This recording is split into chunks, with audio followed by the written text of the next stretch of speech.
Good evening and welcome to The Square. Tonight is a very important discussion. We're going to focus on measures to fight child defilement in Rwanda. We're going to look at a couple of things, mostly community engagement in curbing this very, very terrible issue, as well as things that have been put in the pipeline, various tangible measures that have been put in the pipeline, such as the National Sex Offenders Registry and other plans that various institutions have ongoing to fight this scourge in Rwanda. Joining us, I'm very happy to welcome with us from the Ministry of Gender and Family Protection, Mr. Silas Ngayaboshia, who is here as the Director General, Gender Promotion and Women's Empowerment. Silas, great to have you on The Square. Thank you. We're also joined by, on behalf of the National Public Prosecution Authority, Angelique Habyarimana, who is the Deputy Director General. Angelique, great to have you on the show. Thank you, Dan. Great. My name is Dan Mpisi, host of The Square. As always, I'm joined by The Square resident panelists. I'll start with you, Charles Haba. Great to have you on the show. Same here, Dan. How are you? Good. Good. Also joining us, resident panelist on the show, Bernard Namata. Great to have you. As always, before we do, we'll kick off with just one midweek highlight. I think that's enough time we have for. And Charles, I'll go over to you to share something that has caught your attention in the middle of the week so far. Yeah, one particular thing that has caught my attention is that the biggest impediment towards the Visit Rwanda campaign is the Sophia cameras that are littered all over this country that do not allow you, you basically have to drive at snail pace to be able to move from one district to another. I think it's something that needs to be relooked into. And I understand that you can move at 60 miles an hour, but I don't understand that you can camouflage a camera under a rain tree so that you try to find somebody who is driving at 41 kilometers an hour. I think let's make up our minds. Do we want people to move and visit around Rwanda, or we want to lay speed traps? Speed traps. Yes. So are you completely opposed to having speed cameras in Rwanda, which is the benefit of people's safety? No. Or your issue is that they're camouflaged? No, I don't think the cameras are there for safety. They are there to extort. Yes. Okay, those are very loaded comments. We'll probably have a conversation one day with authorities, and I think there'll be some clarification. National Police. Yes, I know a lot of people think like Charles, so interesting there. Thank you very much to our guests, Angelique and Silas. Great to have you on the show. The topic at hand is something that we've discussed several times on The Square, and I'm just happy that this time we're discussing it, and they're actually measures, not theoretical measures, but actually tangible measures that may actually lead to a deterrent of perpetrators who actually defile children. And my first question I'm going to start is to the National Public Prosecution Authority Deputy Director General, Angelique. And if you'll allow me to read on behalf of our viewers, according to Rwandan law, defilement means any sexual intercourse with a child under 18 years old in Rwanda, whether or not the person consents. Thus far, a total of 2,167 defilement cases were reported to the Rwanda Investigative Bureau between 2018 and 2020, and these involved children below the age of 10 years old. The NPPA has started publishing a national sex offender registry. Angelique, if you could tell us more about this action. How did it come about, and how will it help in the fight against child defilement in the country? Yeah, thank you, Diana. Yeah, as you say, the child defilement is a very, very serious crime, and we deal with it in the National Public Prosecution. But what is very important, and we should know, is that this crime is going up every year. It means for the statistic from our office, maybe for instance, if we take for last year, the budget year 2019-2020, we got more than 3,000 cases reported at the prosecution office. And the following year, 2020-2021, we got now more than 5,000 cases. It means these crimes is very serious and it increases all the time. So, as the prosecution has to prosecute through the country all crimes, we try to set some strategies in order to stop or to halt the child defilement. We have a specialized unit at the headquarters, but we have also some prosecutors working everywhere in the country at 12 intermediate level. We have officers there, and they are specialized, they are trained to handle those kind of crime.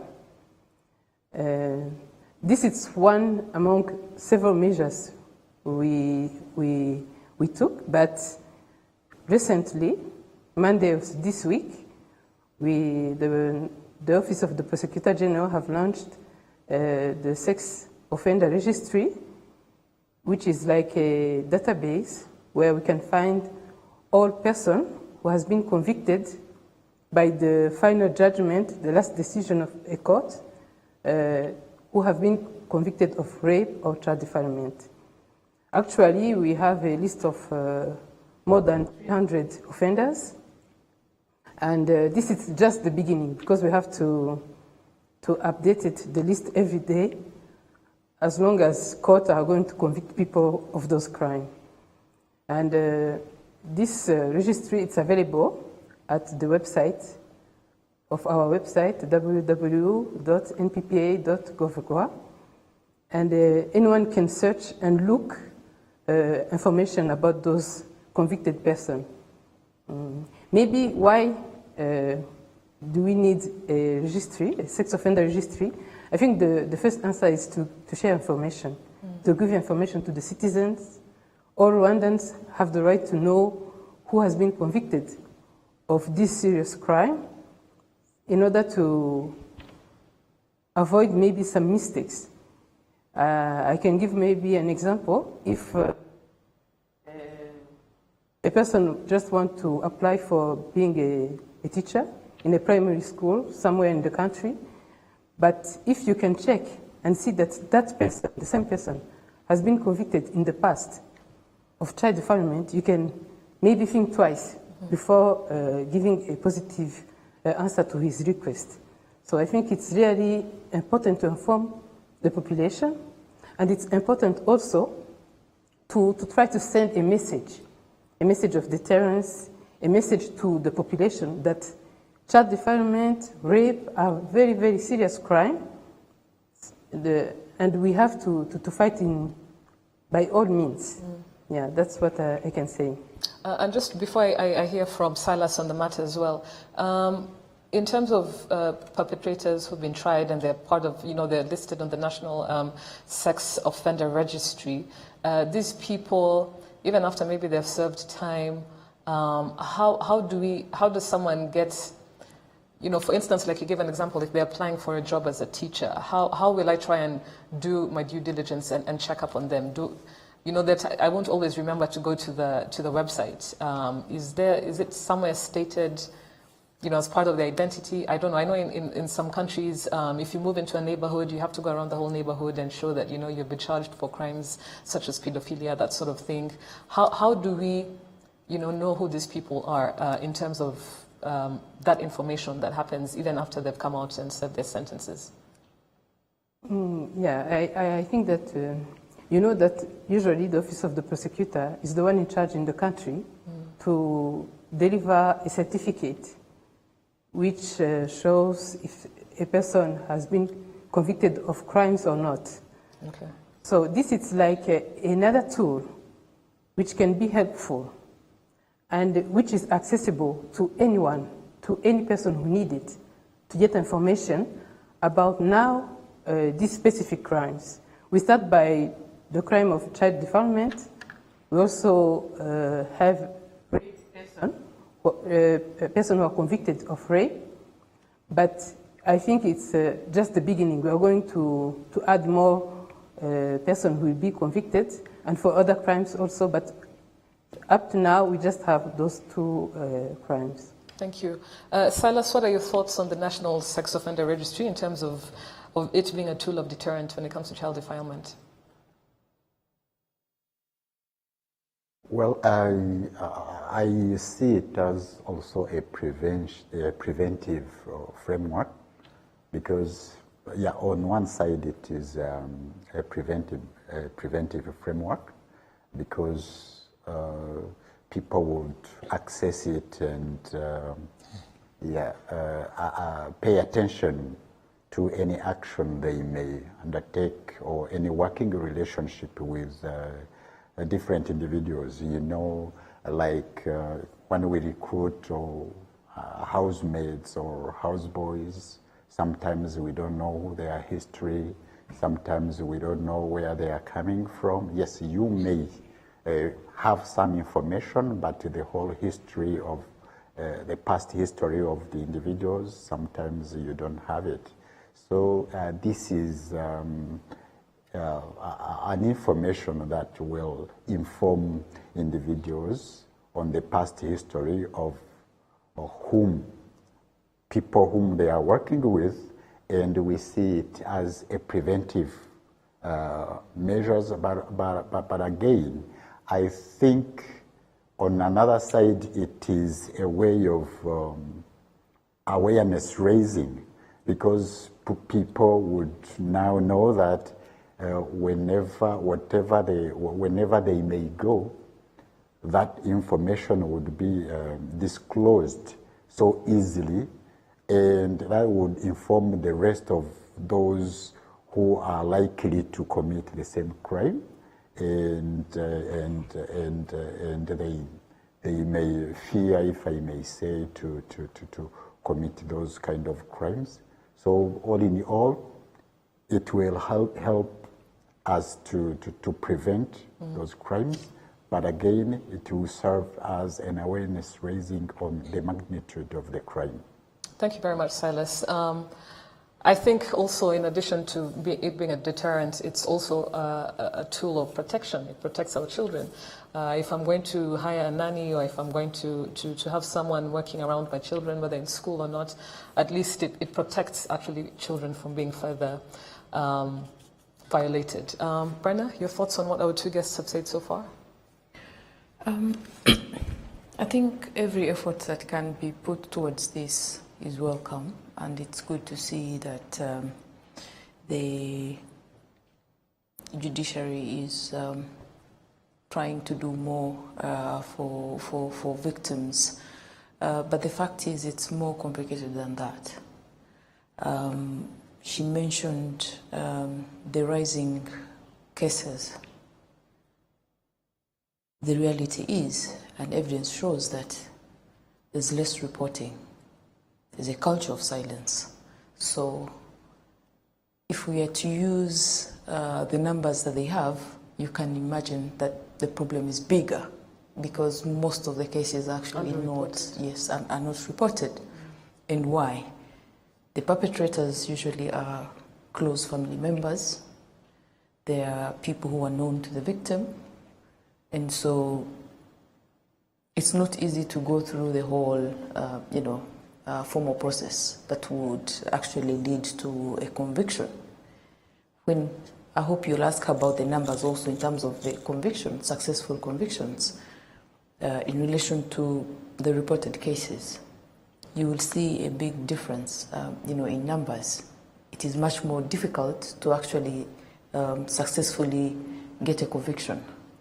Again, because the nature of the cases, evidence, and let us remember, for the courts, it's always about beyond reasonable doubt.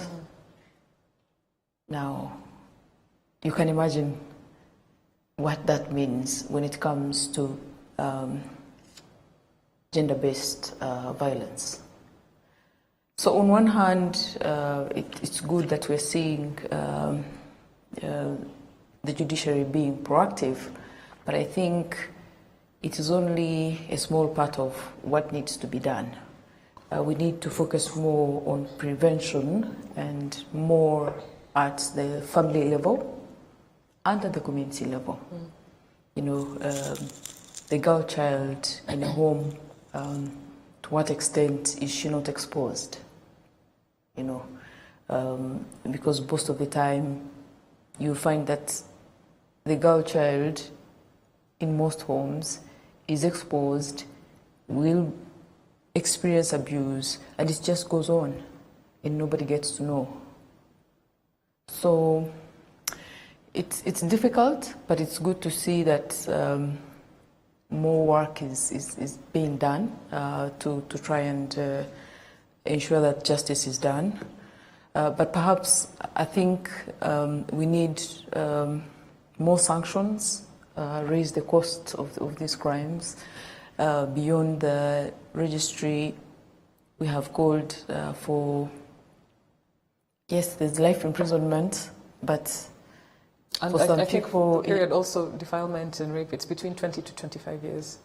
yeah, and for some of the perpetrators, that means nothing, really.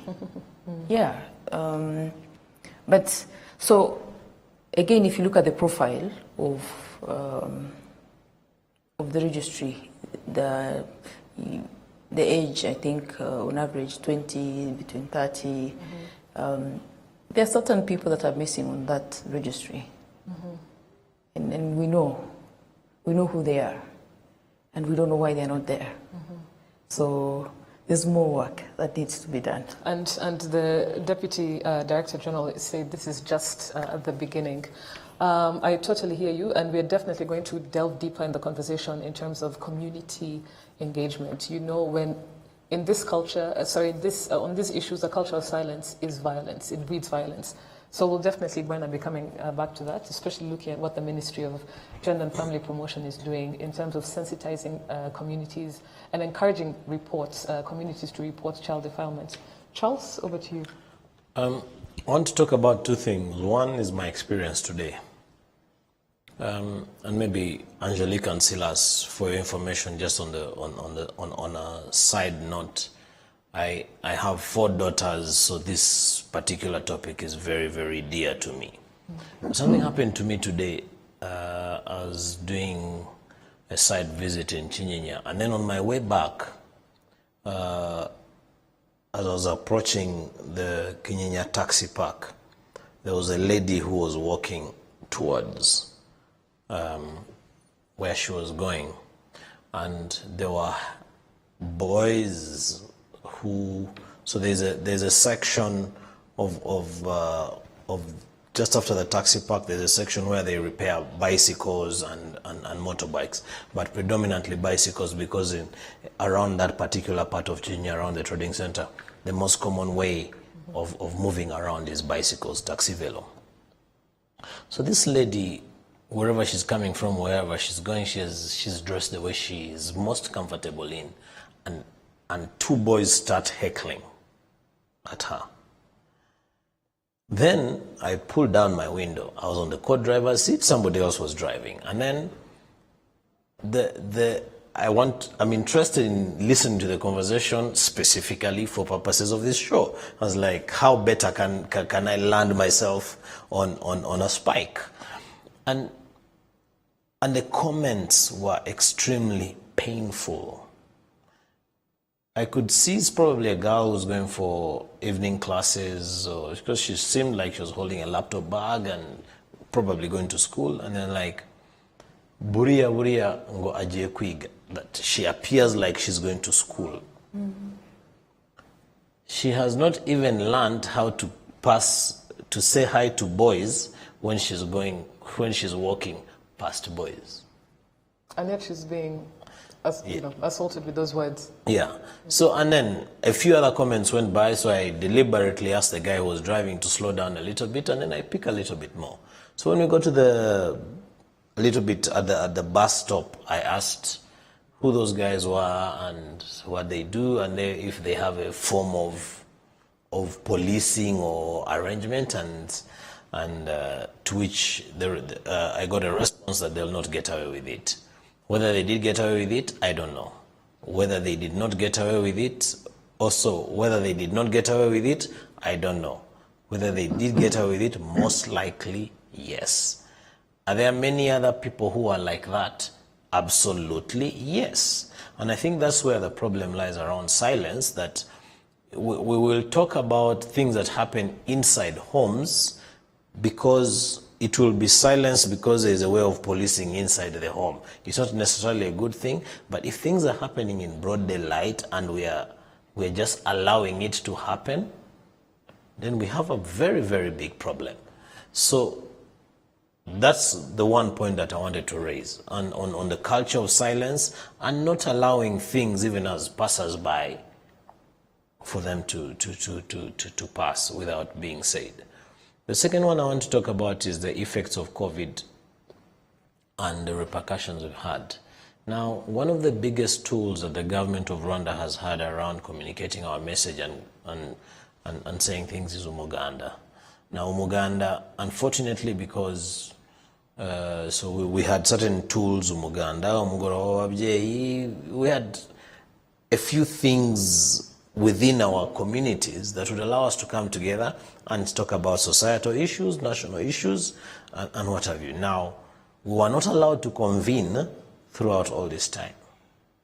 Now, fast forward 2 years later, scenes, if I can call them at the risk of sounding very biblical, a lot of these ills of society have blown out of proportion because we are not talking about them. Not everybody is on social media. Not everybody is going to access the Offenders Act. If you ask me who Jean Damascene Vakundi Wishimbo, who got 25 years for a 2-year-old in Gasarenda, who's going to know about that guy, apart from the person who has access to the internet? So name and shame is good, but how does that name and shame trickle down to every village and Isibo level? And what about in certain countries you have pickpockets? If I go to a shop and steal a bar of chocolate, I will have a board on me and I'll be told, stand on that street where you stole the bar of chocolate and say, I stole a bar of chocolate and I will never do it again.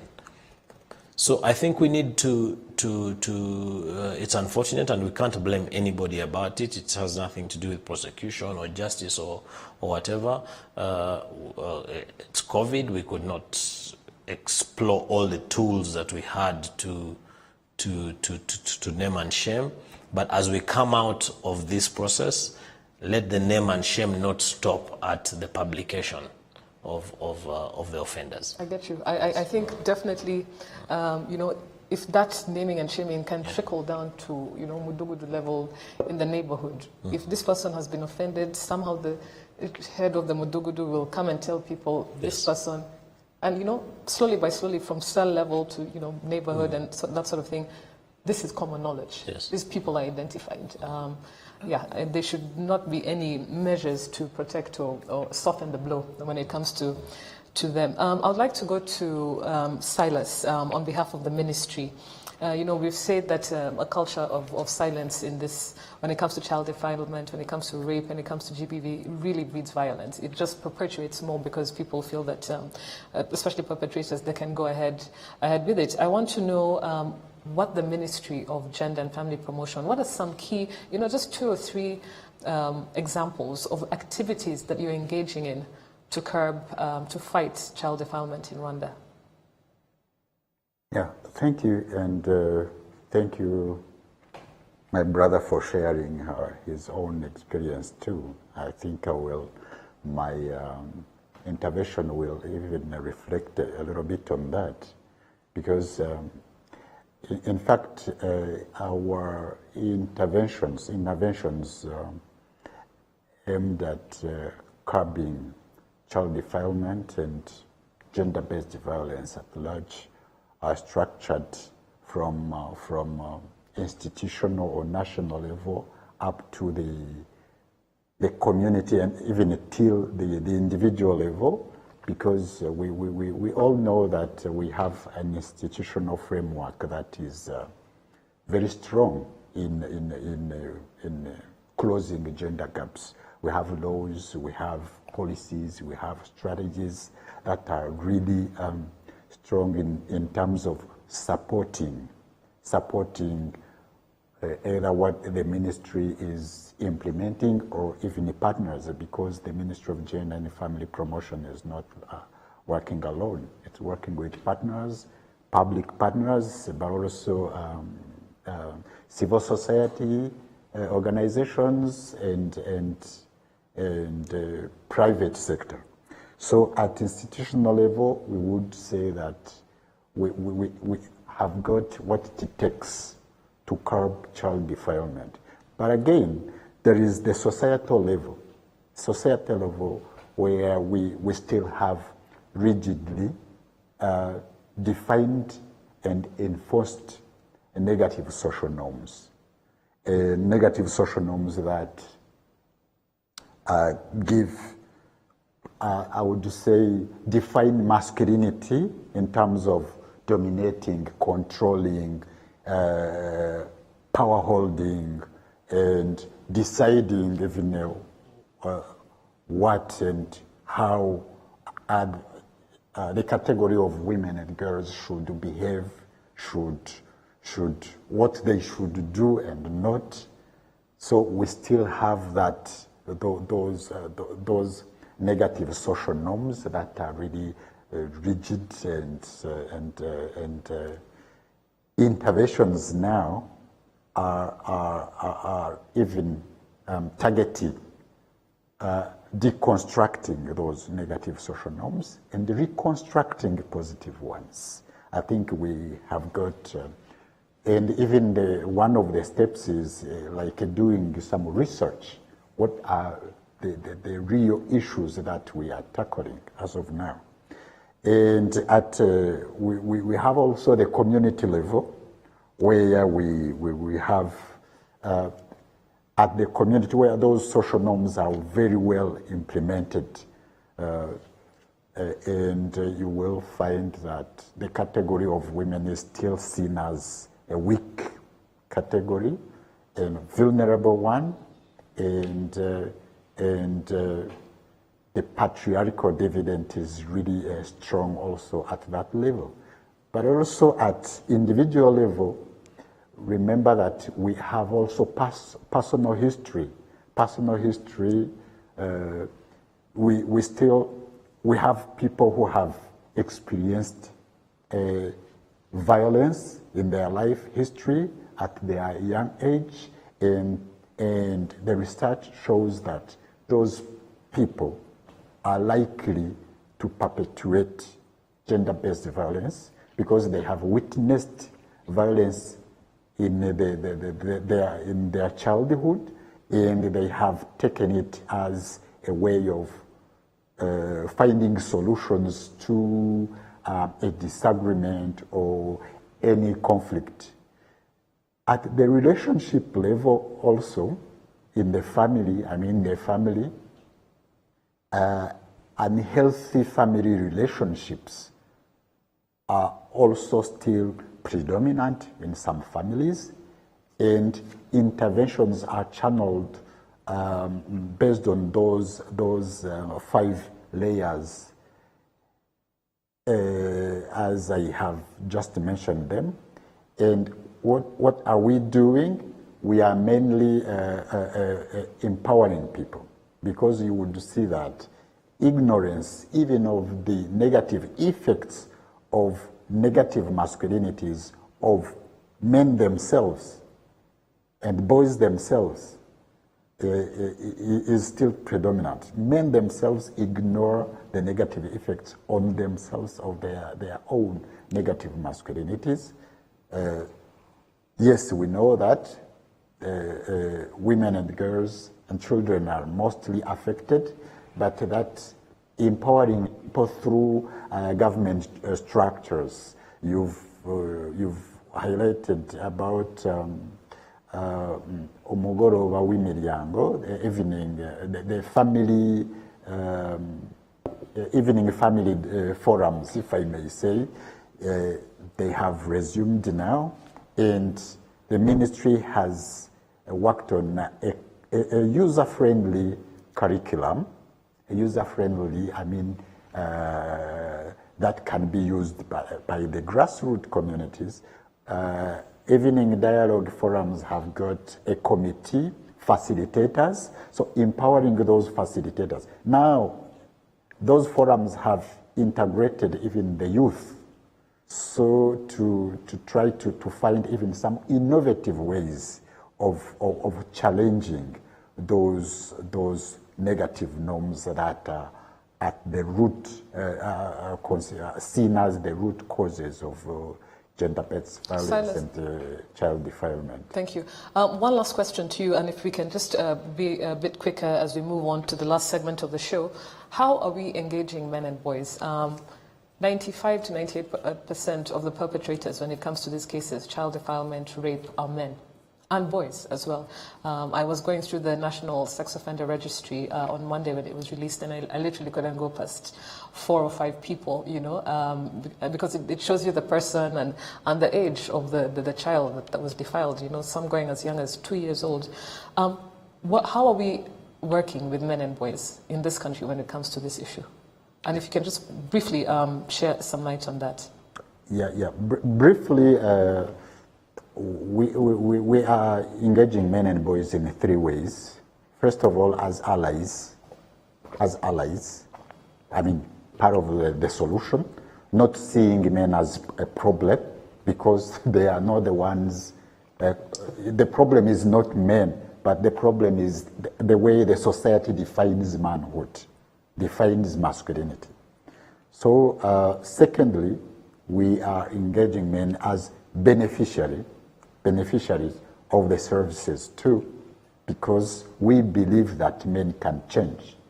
Because if it is a socio-culturally learned behavior, socio-culturally learned behaviors and practices, it simply means that they can also be unlearned. So, thirdly, we are engaging men as agents of change. My brother stopped and did something. So it sometimes relates to the culture of silence. So if we have many men acting as agents of change, we believe that we can accelerate a change. And we are also sure that norm, it comes from daily practices. So daily behaviors, once it is adopted by many people, it becomes habits, and then many habits will create a norm. This is the way we are deconstructing deconstructing those negative social norms and reconstructing positive ones. Thank you very much. And Angelique, I would like to ask you, while we're still on this, if you could tell us the ratio of, reported cases vis-a-vis, what Brenna was alluding to earlier on. What is the ratio between people who actually come out and report compared to the numbers of child defilement cases? How many actually are convicted? Yeah, thank you.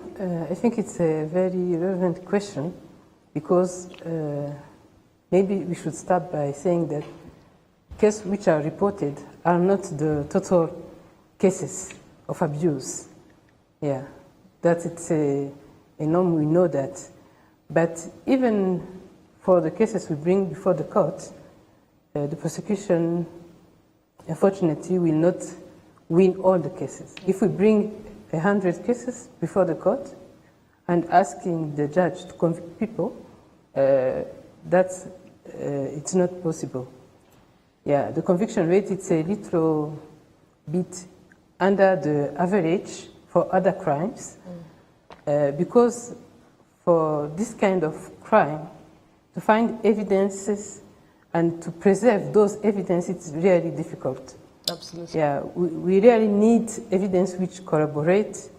We have, most of the time we have testimonial evidence, but we need also material evidences and other kind of evidences. And what we try to do, we try to raise the awareness, the public awareness, when someone is victim of rape or another crime, what should be the good things to do? You have to report to investigators or prosecutors, but you have also to look for a doctor who can help you at the first moment. Yeah. And most of the time, people are ashamed. Even they are victims, but they are ashamed of what happened to them. And they try to, it's like to clean what happened to their body. And unfortunately, at that time, we lose a lot of evidence which can be helpful before the judge. So I just want to maybe stress the fact that justice cannot be delivered if we are not committed. All investigators, prosecutors, but also citizens. Justice is like a chain. Everyone should do what should be done, and if the neighbor of a victim reports a suspicious behavior or something which is wrong, that's when the investigator can come and start the investigation and maybe find some things, maybe collect some evidences at the scene, at the crime scene, and after that, the prosecutor will get in his hands what he can use in order to convict a person, to ask a judge to convict a person. For sure. So I think it's very important that all stakeholders, civil societies, ministries, to help the population to understand that we cannot deliver justice if they are not committed. Absolutely. To help us. I think it's very important. For sure, the first point of action is from the family unit, the community unit, before it is escalated to prosecution, to investigative authorities and that sort of thing. I totally agree with you, Angelique. The first point of action should start at a community, even more at a family level. Charles, very quickly to you, Bernard, before we go to our social media. Talking of community, in Saudi Arabia, if you are found guilty, actually not found guilty, if you're suspected of having committed a rape or an act of rape, so an act of rape can be, it includes if you have tried to rape and you don't exactly succeed, you will be subjected to mob justice, and their mob justice is not the way they get a thief and chop off the arm. They will tow you on a truck on the streets while you're being stoned. But it's not because they're the harshest country in the world. It's because they want to send a message to offenders who are like you. Now, when you go through the list of sex offenders, and I'll be very, very quick with it, and you look at some of the offenses, they're extremely heinous. You ask yourself, how does a 60-year-old man think about touching a 4-year-old girl? How does a 50-year-old woman think about playing with a 4-year-old boy? So I think the Law Reform Commission needs to reconsider certain legislation. How severe can we be? I mean, for crying out loud, the government of Rwanda has changed its laws in terms of dealing with people who steal government money. Why are we still being lenient with people who are messing around with children? Right? The most severe thing we have done is publish names. I know. Right? As if naming and shaming is going to bring back somebody's life. So money is more important. It appears as if money is more important than somebody's livelihood. And also, that is also to assume that they have shame. Law reform, you're calling for some. Yeah. So there's very, very, very, very serious thinking about our law reform. When it comes to that particular issue. Yes. Bernard? Yeah, just to underscore what he's saying, I think when you're trying to shame someone, that is to assume they have shame. What if they're What if shameless? they? Yes, That's a good exactly. point. And in most Especially- cases- no, just to Yes. your point, because they are repeat actually offenders. shameless, yes. When you go through the registry, they are repeat offenders. They don't care. Yeah. They don't care. But I wanted to go back to what the official from the Ministry of Gender was talking about. He's very polite and he won't go into the detail of the negative social norms, typical technical language. We know what the negative social norms are. To his earlier experience on the streets today, women are expected to dress in a certain way. If you have your long dress, if it's not body hugging, then, according to someone's understanding, that is decency, so you're not exposing yourself. Part of how we have to deal with the problem is to deconstruct that for, many people to understand that whether she's walking naked, it's none of your business. Whether she decides to walk naked, it is none of your business. Yeah? And until we face it that way, there are many other social norms. And I think it was the office of the prosecutor that was talking about how these people are lured. It's sweets, it's promises of marriage, it's a bus ticket. And this is because, one, young girls are told, you must get married, you must find someone to marry you, And if the first man she meets is saying, I will marry you, then she will go for it. So your point exactly is... So my point is, first of all, let's be real and stop talking about the social norms like we don't know what they are. Let's be specific and call them what they are. Yeah, let's run a campaign and say, it is okay, you can walk naked. It's nobody's business. Because then men will stop looking at women dressed in a certain way and feel that they have a right to touch them. Okay? Or feel that they have a right to behave a certain way, saying, oh, she came dressed in, a mini skirt. Let's be real around these issues. Secondly, around the family, the girl child. How are we treating our girl child? In most cases, you'll find that a young girl is left with the boys just because they are cousins and relatives. There's nobody worried that something might happen. If you raise the question, they'll say, why are you thinking about that? But that's the reality, that you are exposing these young girls. So let's focus. For me, we have to focus on prevention. We have to focus on addressing the risk factors. The judicial system as it is, she's been very clear, and I love that she's been straightforward about this. The evidence, how you prove beyond reasonable doubt that this has happened, it's difficult. Let's be real. If someone has been raped, to imagine that they will not shower and they will have to spread their legs to a certain expert. Women already struggle with gynes. You go to a gyne, you don't know, and you have to open it. Already that is a problem. It's traumatizing. So imagine you've been abused and you have to go through this. And then the cross-examination that happens. So let's be real about this. Yes, indeed, we need sanctions. We need the judicial system to be strengthened. But I feel until we address the risk factors and face them for what they are, we're just wasting time. I think I agree with you, but I would not, I think there's an element of being a bit too dismissive. I think going to Silas's point, we still need to also look at toxic masculinity or negative masculinity and teaching men about that. So let's not dismiss that. Let's not look at it as a small thing. It's incredibly important to talk to boys and tell them these societal norms, get rid of them. Think differently. So I think we don't need to work in a silo. Definitely to your point, but also to Silas's of course, point. definitely.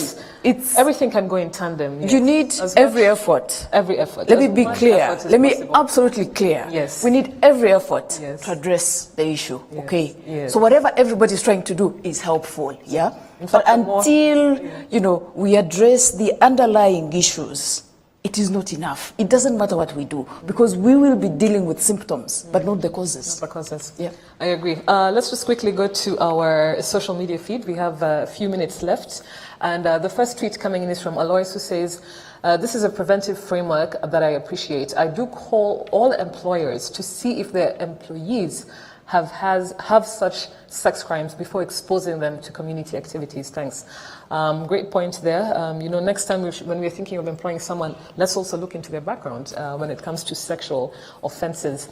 Another tweet coming in is from engineer Karangwa Frederick, who says that National Sex Offender Registry is one of the best preventive measures to fight child defilement to whoever is convicted. However, looking at it, parent's perspective, a child needs special attention as well. Prosecution, what's your take on it? We also have another tweet coming in, if I'm not mistaken, and yeah, I think we'll be reading some of the tweets later. But we're coming towards the end of the show. I just want to ask people to keep on tweeting using hashtag #TheSquareRW. Please give your comments, much needed. And I think a lot of noise needs to be made on this issue. When there's shows like this or when there's community engagements, we need to really start speaking about this issue as much as possible. I want us to give closing remarks to our guests. I want to give us a chance to our guests to have closing remarks, and I will start with you, Silas.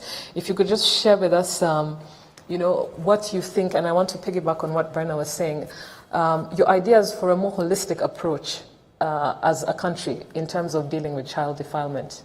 Very quickly, Silas. Yeah, sorry, I'm not sure if I got you well, but... Basically, moving forward, what is your idea on the best approach? We can work in a concerted effort, whether it's an institution, whether it's community, whether it's an individual. Yeah, closing remarks. How can we work together to end this scourge? Yeah, the best approach is the one that considers all those layers, because the factory where those negative social norms are constructed is the family first, the home. And I agree with you that men should be taught about transforming the masculinities, but it's not only about men, because women have also a take. The primary socialization with the patriarchal setting in Rwanda, women have very much to do with defining what a boy should be, how he should behave, what he should do and not. So it's a societal issue, and everyone should have a role in reconstructing and transforming those masculinities. So the best approach should depart from individual level and from even the pregnancy, because we have seen that those experiencing violence are likely to perpetrate violence again. So starting from the very young age, even during pregnancy, up to the advanced age, and then starting from the family, relationship level, community, societal, and institutional.